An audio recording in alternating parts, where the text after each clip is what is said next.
All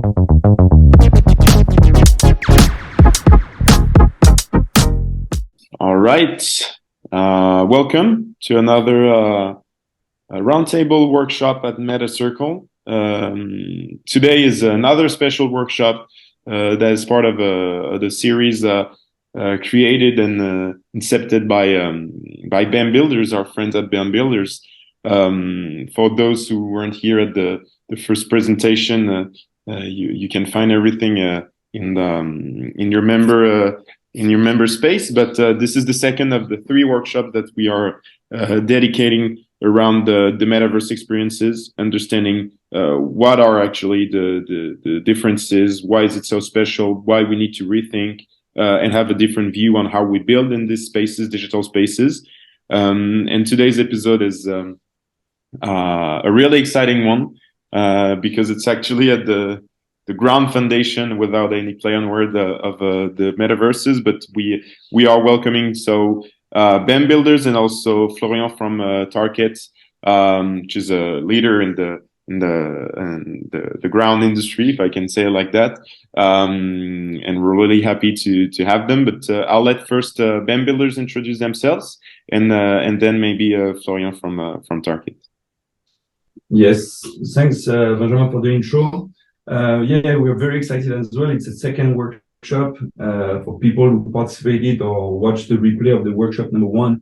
We've introduced our manifesto explaining why it has a huge importance to consider the building of experiences in the metaverse through the event part of it, not even as a show, music, or a concert, but also as every single move, every single action should be an event in itself.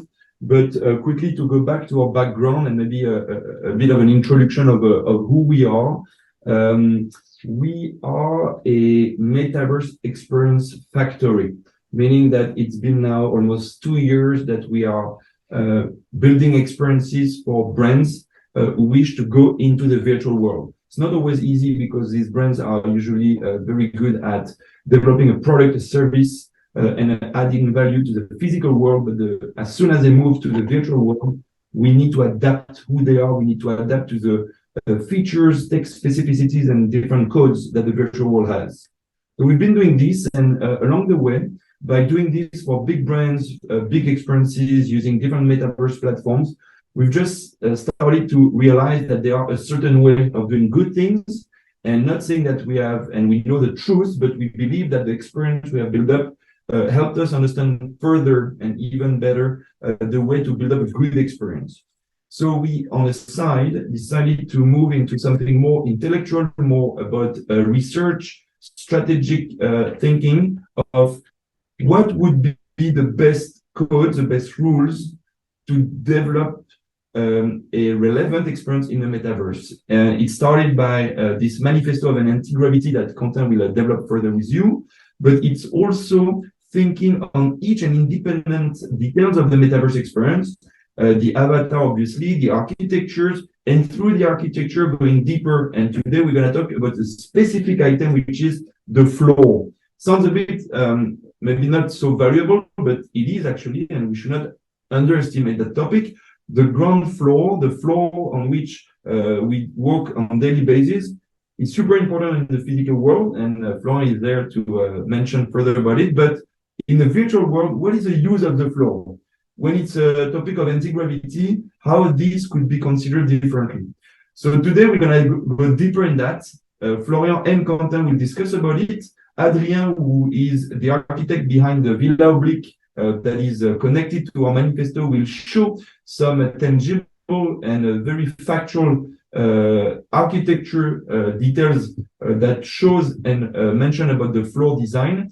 So I hope it's going to be inspiring for all of you. Very interesting to go deeper in some such topics, and very excited to share this content with you guys. So maybe Quentin, you want to talk about the manifesto as intro? Yeah, thank you, Neil. Last time, I'll talk to you about the anti-gravity manifesto and the famous rule for designing quality experiments that are different from reality. today we are starting from these rules to give an example in greater detail and to go a step further into our work as a designer of experiences. Here is the 5 rules of the manifesto. But today we will talk a little bit more about the consequences of applying these rules to a specific part of our buildings. And this is the floor, but let me just summarize a little bit what are those 5 rules. The first one is gravity should be a choice, not the norm. The second one is architecture must be an event at every moment. The third one is light and time are object of creation. And the fourth one is the real and the digital are linked by technology.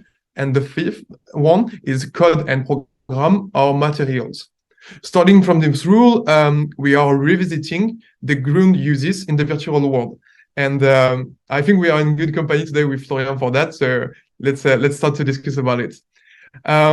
Let's start again with video game for the one who was there on the first workshop, because in fact, the people who craft them before have built the foundation of nowadays practice. Here you have like a 2D version of Donkey Kong. And as you can see, the floor have no aesthetic function, but they have totally structural function. By the fact, it is totally practicable and it gives the structure to the gameplay and the design of the level. The floor is an element of user experiences. For example, you see that you can jump on it to save the princess. And there is not that much differences between what you see there, a staircase in the 18th district of Paris. And for example, you take the stairs and you arrive to another level. That's quite simple. And the use is the same. So yes, in fact, basically the floor, even in the video games, have sometimes to do with moving and the relation to the body in the space. But there is some differences and some similarities between the floor in the virtual environment and the floor where we stand today in on our feet. So, for example, the ground is not just there to add some nice textures to our experiences, but as the same as in real life, it could improve the way we move in space and provide us some information. For example, on the left, you have a bicycle lane, and it gives us the remainder about the way we are supposed to move on it and to drive on it. And on the right, you have Mario Kart, and it shows us on the ground where to take a booster. And this booster helps us to gain more speed and to win the race. So in these 2 cases, there is information on the ground and they have a utility. But, the ground is an information provider. And sometimes it can help us to give hints about what we should do. And sometimes it's a little bit more directive, but there is always a good surprise at the end of the trail. And I mean by that the fact that we need a purpose to make things. There is nothing is free when we are designing, and especially when we are making the floor. And as the same as you did it when you build software or retail experiences, you need to provide some sort of feedback and rewards to the user to avoid the churn. But more seriously, the floor in virtual spaces is, as the difference with reality, a key element of interaction. This is, for example, a picture of a young athlete. She's propelled into the air by a bouncing gym floor. And unless you are an athlete, it's almost impossible to do that. And the floor just helps a little because it's bouncing. But what we have to remember is that the fact in the virtual worlds, we are free from many real-life constraints because everything could be coded. And you know where I'm going, but especially the floor. And what you see on the left is a training for kids to learn how to code, but it's a good example of the way we could see the result of our coding experimentation directly on the ground. So at every step you make, and something new could happen to you. For example, what you have on the screen, this is a Fortnite bouncing pad. This is something you can land on the ground to bounce on it and to move yourself faster close to the enemies. In fact, it changed a lot the gameplay, and that's not possible in real life, or at least it necessitates tremendous efforts to make it possible. So this example, here you get the example of my character playing Fortnite, jumping on the bouncing pad, for example, and this, for example, I would say that In fact, my character could only access the biggest platform by bouncing on the pad. This is a key element of the gameplay. And if we return a little bit to this capacity to the ground to be programmed, then we can break all the limitation of the physical world. Here you got like a view of Unreal Engine software, and changing the appearance of the floor is very simple. You have an interface on the screen, and you choose the texture you want to apply to the soul. It's way more simple than removing a solid oak floor on the ground. Is it way more simple? And you will tell me that obviously this is not new, and yes, but it's opened a new kind of way to parametric or other technical stuff, such as artificial intelligence's generation. And we are trying to experiment this at BEM Builder at this moment. And what you see on the screen is an example of what we call a procedural floor generation made with Unreal Engine. And this is a technique for making ground changing all the time. For example, when we got like an open world like GTA 5 or big AAA games. This ability to add a series of action, like what we call a script, to the floor. So it opens up a whole field of new possibilities, and even to be able to think in the same way as the real processes of aging, we can imagine having a floor aging in the virtual world. It could give like a sensation of the time passing, and it could give a sensation of belonging inside of the experiences, for example. But furthermore, I think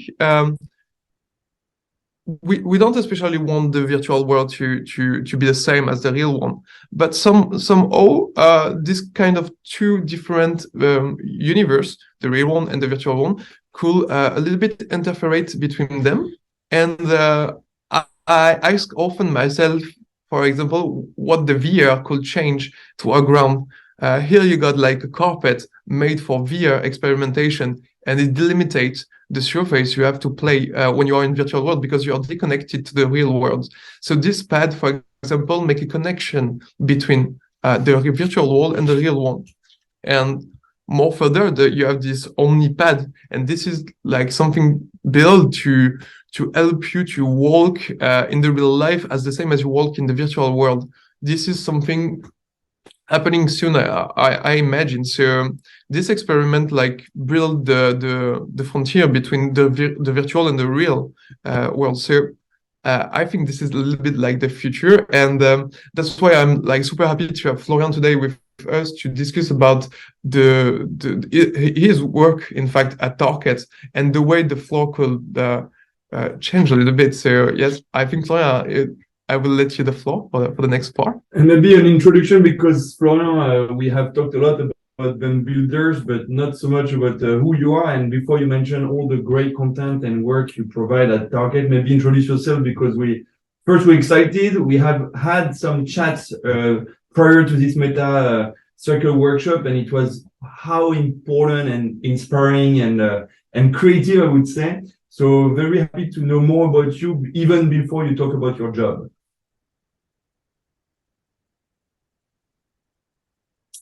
Yeah, you're mute. You're mute. Sorry. Yes. Hello. Thank you very much for having me. My name is Florian. I'm art director at Tarkett, who is a big company, and we're manufacturing all sorts of materials, coverings, let's say, and some are for the floors, some are for the walls, some go on objects, on furniture, and so on and so forth. And basically, my job is about conducting my team of designers, interacting with our clients, architects, but also building owners, hospital managers, like hotel, creators, you name them. And so we are really building collections. We're also working on specific projects and interacting with the way our materials could be used, what they could provide, and help people to actually live in their space they're planning on. So it's a real work on understanding what the purposes of our materials are.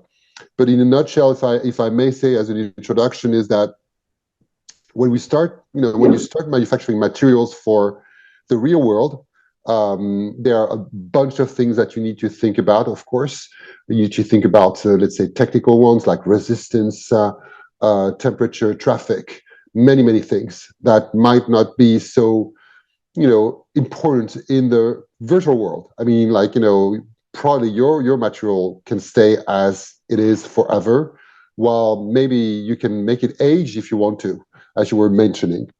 But then what's important is that in any way, materials that we use are there and have multiple purposes. One of them is that it's a material that enhance, let's say, the atmosphere, that it enhance a feeling of how it's going to be working all together. When you walk in a space, basically, you have an impression. You have an identity that's being created, and of course, it can help to, basically we dress the room, if I may say, and I think that's typically what you do in building virtual spaces. And for example, depending on how you work with the different textures, or you work with the different colors, you can enhance volumes, you can enhance or intimacy, you can draw attention to a specific space somewhere in the room, and of course it guides and helps and gives a vision of where you are. Of course, there are some codes that we know very very well, and something important when you're a designer, and I think it's important when you start dealing with the real and virtual world, is that being a designer, you always have to bear in mind that you're not free of any knowledge. You always have something from your childhood or past experience that you're carrying together with you. And of course, I could give you some examples of, let's say that if you start to walk into a room where you have wood, immediately the feeling that you get is that even if it's a public space like this one that we see here, which is a library in a university, you get a feeling of being at home, or like even a cottage or somewhere.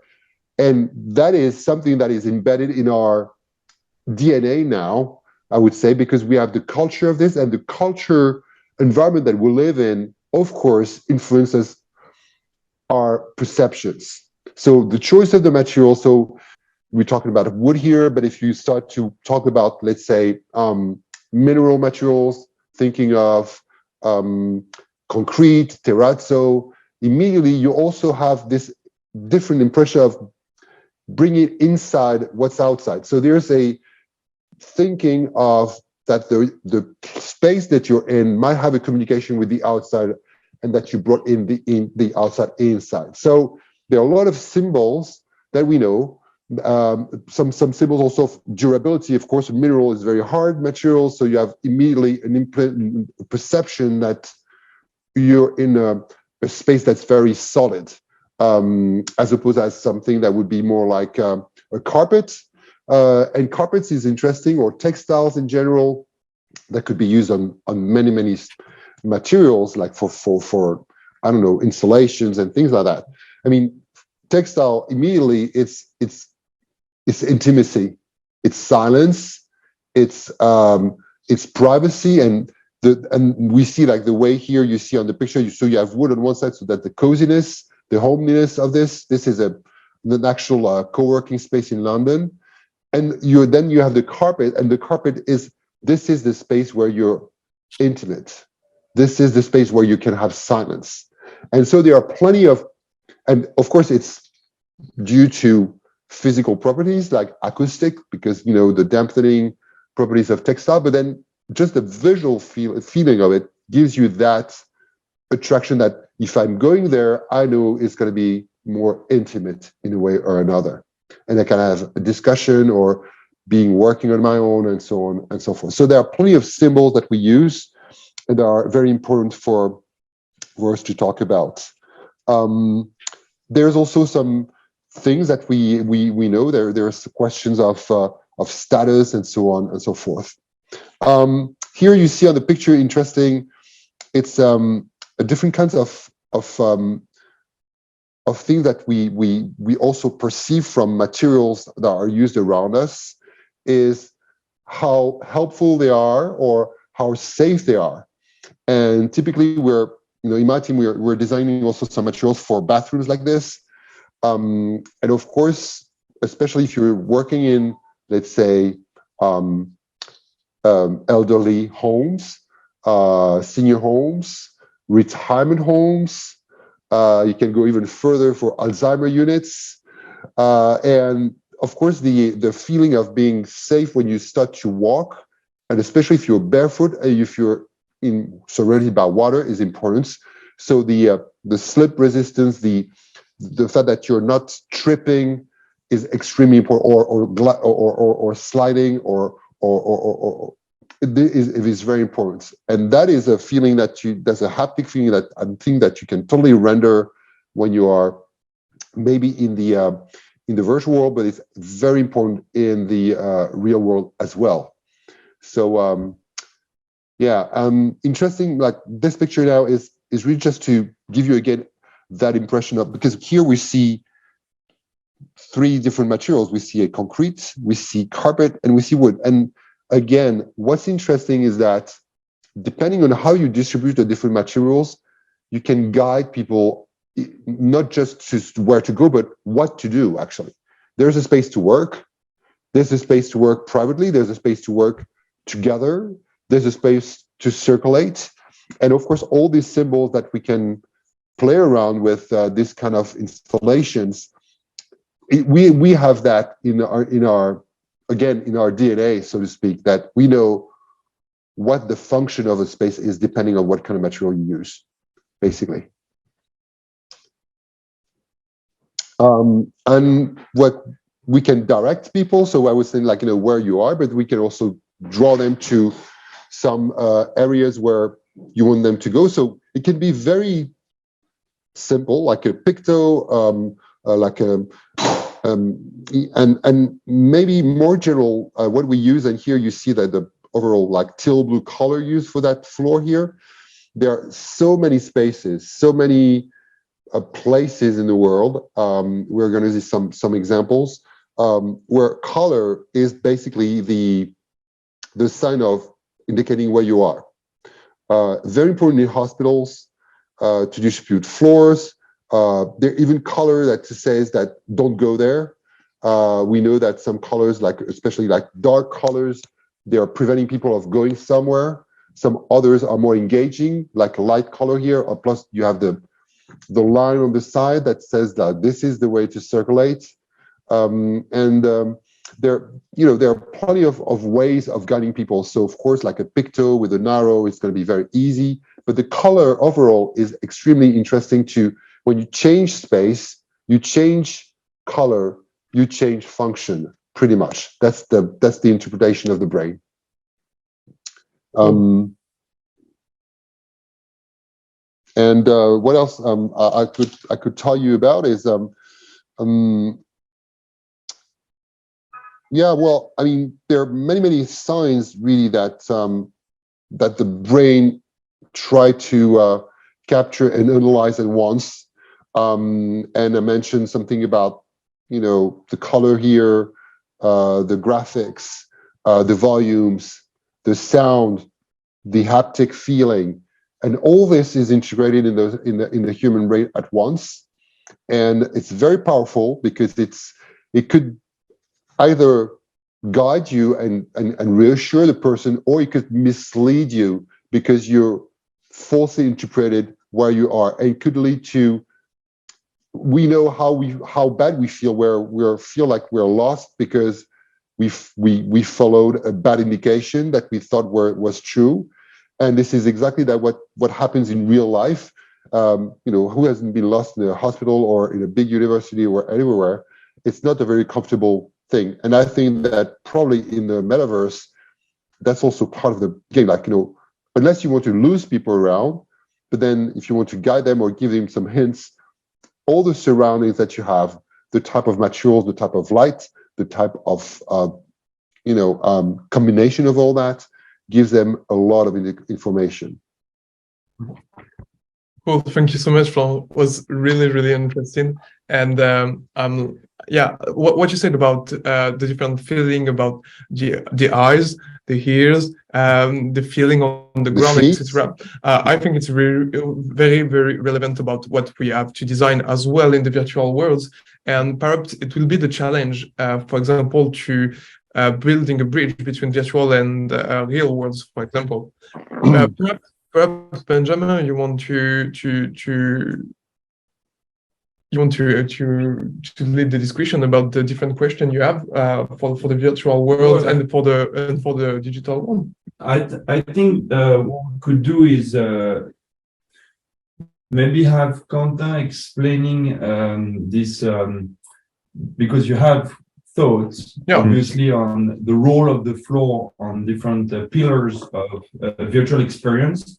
And what would be amazing is to go through this structure of if we put the floor value on 3 pillars, how is it considered in the virtual world, and what Florian from the physical world believe in this evolution, and eventually this goes back to what you said of how the virtual world might later on inspire the physical world. And lead this discussion. Sure. But I think my first thought about it is that about the first pillar, the floor need to be practicable. And when in virtual games, we need like to include the floor into the gaming.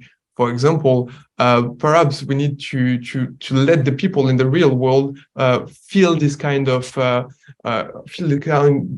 interaction, and it could be like transmitted by the floor. And perhaps you have like some idea, Florian, on how we can make it in the real world, having like textured like a floor for video games or stuff like this. Or maybe, yeah. Yeah, well, I was thinking that,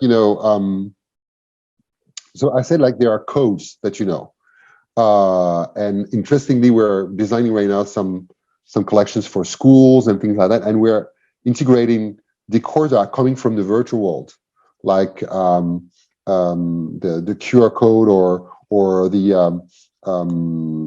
some epic games, like the Pong texture of the screen, for example. That is alone giving you an idea of where that material could be, at least evoke, or who does it address. Is it for old people or young people? Obviously, would be for more like people that are rather young and more like into gaming, but also that also talks to people that know about the past and all the history of games. But so it's interesting to say that one thing I believe is that, so we have all this culture and these codes, and some are very intuitive for a lot of us. I talked about like the raw materials like wood and so on and so forth.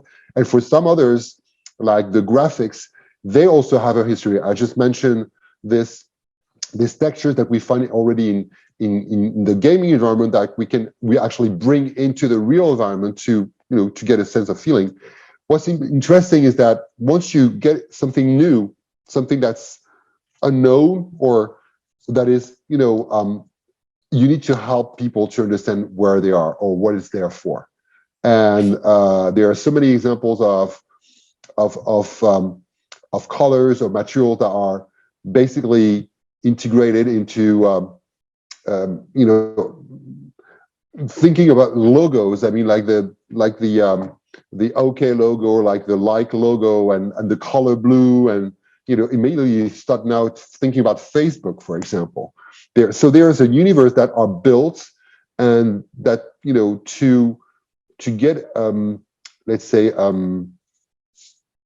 used or understood by the users, that takes a little bit of practice, that takes a little bit of teaching, that takes a little bit of time as well to be integrated, I think. For sure. I think teaching is a good part, and I mean, perhaps we can jump on the presentation of the Villa Oblique with Adrien, and I think Florian, you will see I have included the 3 pillars of the designing floor in the virtual world inside of the villa, and I will propose you to jump on the discussion at the end of every pillar to just know what you think about it. And if it's relatable on your vision about the ground on the virtual world. Okay, is it okay for you? That's so nice. That works. Adrien, let's go. Thank you very much. Yes, so as the creative director of BEM Builders, I introduced you last time the Villa Oblique that illustrates all the parts of our manifesto. And today I want to focus on how we consider the floor in our experiences in spaces.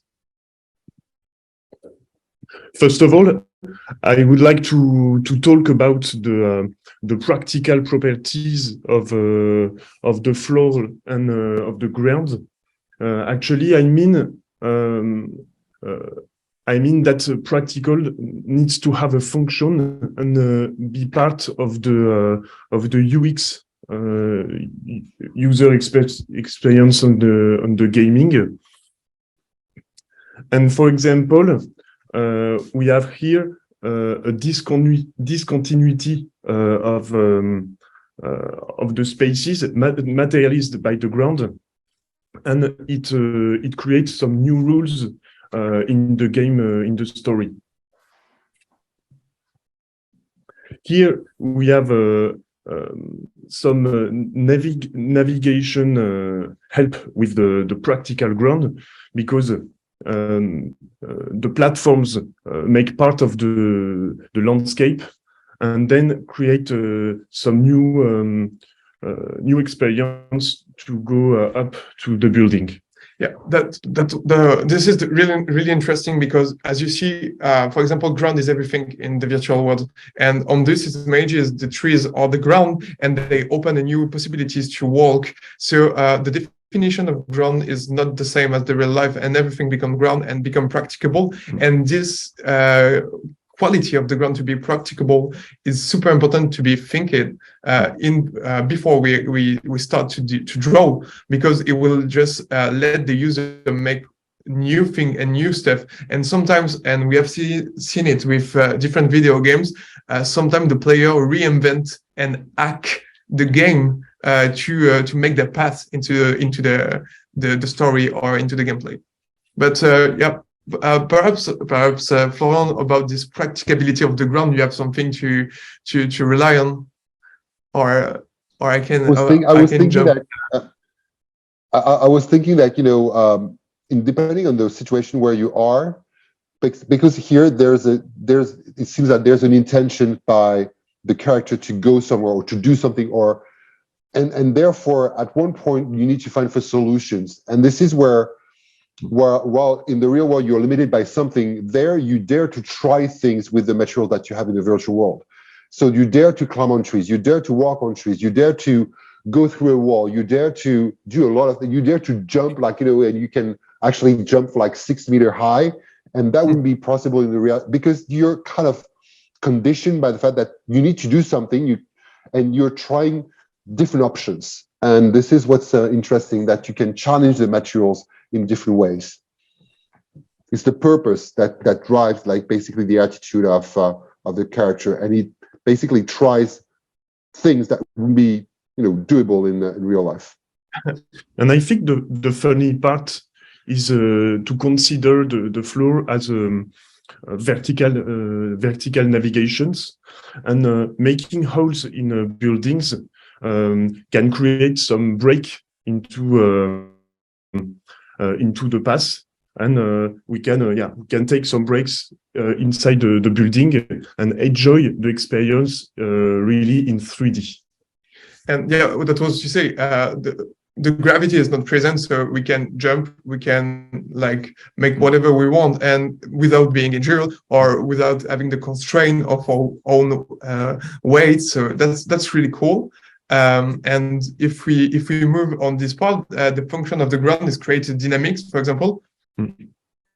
Yes. One other yes, dynamics, because sorry, yeah, sorry. Yeah, in fact, I think it creates dynamics because when we walk through a digital environment or in the real life, for example, when you switch between different kind of ground and your eyes see another transition and see another aspect of the ground. And for example, in this video, we feel that the character progression from one ecosystem to another, thanks to the abrupt transition of the ground, it make a sensation of speed, and it make it how to say, like a sensation of transition, of moving into the space. And perhaps this is something that you work on as well when you are designing virtual real spaces, Florian.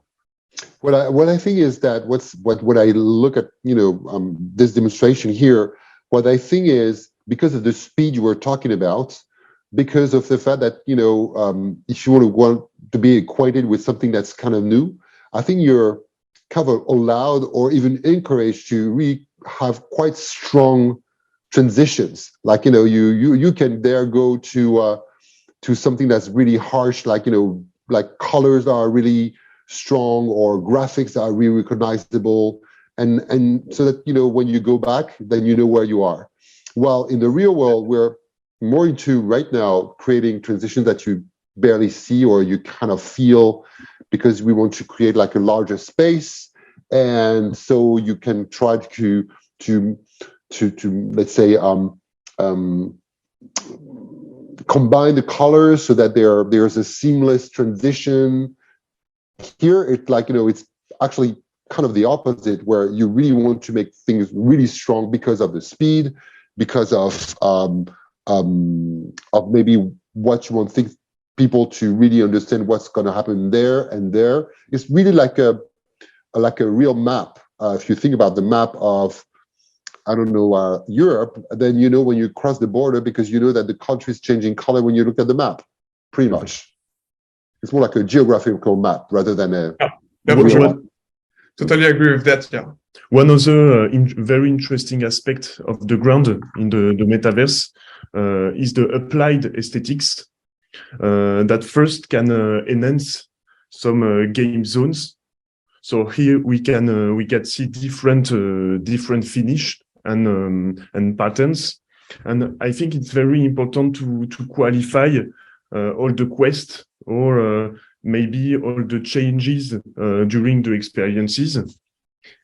And it also can have can bring some feelings to consider, to remember a space between others, and make some identity of each space. And yeah, as you say, that the frontier, it's super important when we do at BEM and experiences to design like very clear spaces, because sometimes we need to make quests in a certain part to have like another art direction in other part of the experiences, and we need to very segmented it. And I think like as we mentioned, frontier and the way to move between these different spaces, the last concept and the last pillar of designing floor in the virtual world and the metaverse is a floor for better orientation. And this appropriation of the space can also be achieved through other mechanisms, like some stuff placed on the ground, or some mark, or some icons or pictograms. And for example, there, Adrien, perhaps you could explain the video. Yeah, the ground can help to focus on the right way to discover each experiences, like a guide or like a tutorial into the experience, and we can consider other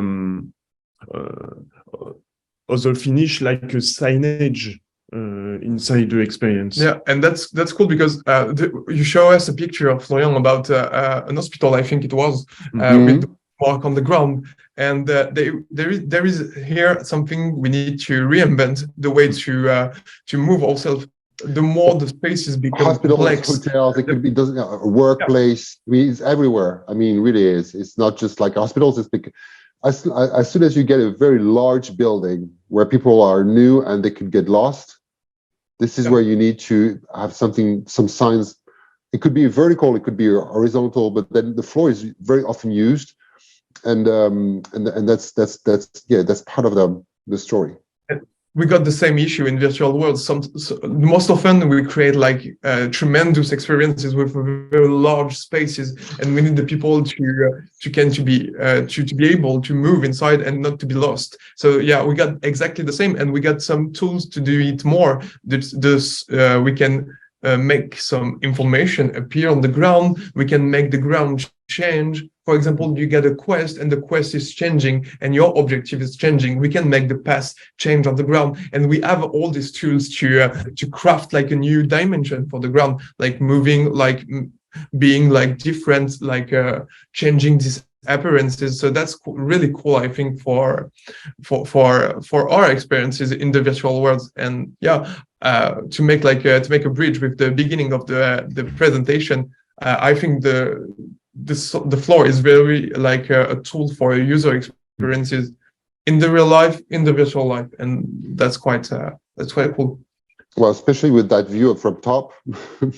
Yeah. It's not always that case, I guess, but they say that this is one of the view that you can use.